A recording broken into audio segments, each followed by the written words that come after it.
सो हे friends, आज हम करेंगे सेकंड क्वेश्चन। सेकंड क्वेश्चन क्या था हमारा? फर्स्ट क्वेश्चन हम कंप्लीट कर चुके हैं, साइकोलॉजी वाला, branches of psychology. So further next question कर रहे हैं हम, फैक्टर्स इन्फ्लुएंसिंग मेमोरी।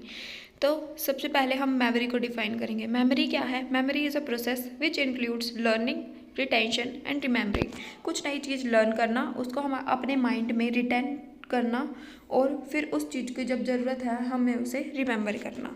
तो क्या क्या फैक्टर्स हमारी मेमोरी को इन्फ्लुएंस कर सकते हैं? सबसे पहले एबिलिटी टू रिटेन, कि भाई हम कितनी चीज़ें हमारे दिमाग में रिटेन कर पा रहे हैं। ये किस पे डिपेंड करेगी? गुड मेमोरी पे। Traces left in the brain bye past experience. तो हम हमारे जो पास्ट में एक्सपीरियंसेस हुए होते हैं उन चीज़ों के हमारे ब्रेन में कुछ कुछ ट्रेसेस रह पाते हैं जिनको हम बाद में रिमेंबर कर सकते हैं। Second, good health. अगर हमारी हेल्थ अच्छी है तो हम चीज़ों को अच्छे से रिटेन कर पाएंगे। Age of the learner, learner की age. Youngster can remember better than the aged person. Next है मैच्योरिटी, पर्सन कितने मैच्योर हैं। जैसे कि very young children can not retain complex material. जो बहुत छोटे बच्चे हैं वो बहुत कॉम्प्लेक्स चीज़ें रिटेन नहीं कर पाते।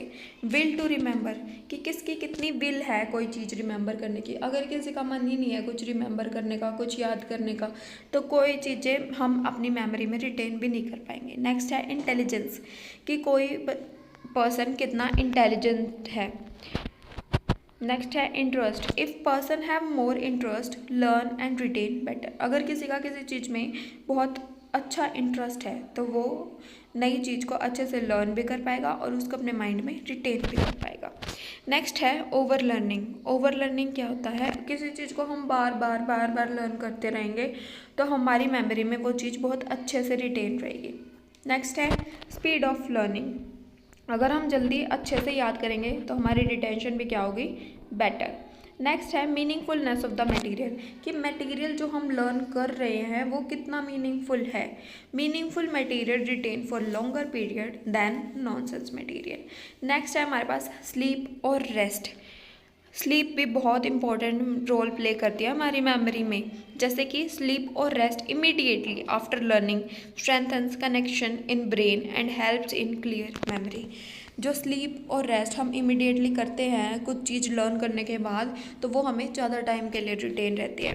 तो आगे हम कर सकते हैं थोड़ा सा extra point, extra question increase करने के लिए। मेथड्स टू इम्प्रूव मेमोरी, कैसे कर सकते हैं हम improve memory? Right it down, किसी चीज़ को लिख के।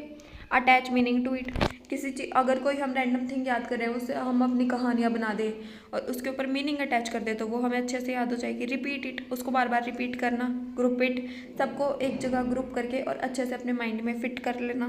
Get enough rest, enough rest लेना। अगर हमने बहुत कुछ ज़्यादा चीज़ें लर्न करी हैं उसके बाद अगर हम इनफ रेस्ट लेंगे तो वो हमारे माइंड में अच्छे से बैठ जाएंगी। नेक्स्ट है टेक अ मेंटल पिक्चर, जो चीज़ हम पढ़ रहे हैं हमारे दिमाग में हम उसकी कोई पिक्चर एज्यूम करें और फिर उस चीज़ को लर्न करें। नेक्स्ट है टेस्ट योर सेल्फ, अब हमने सारी चीज़ें लर्न भी कर लिया, दिमाग में रिटेंशन भी कर लिया है, अब हम खुद को टेस्ट करेंगे कि हमें वो चीज़ें कितनी लर्न हुई हैं और कितनी नहीं।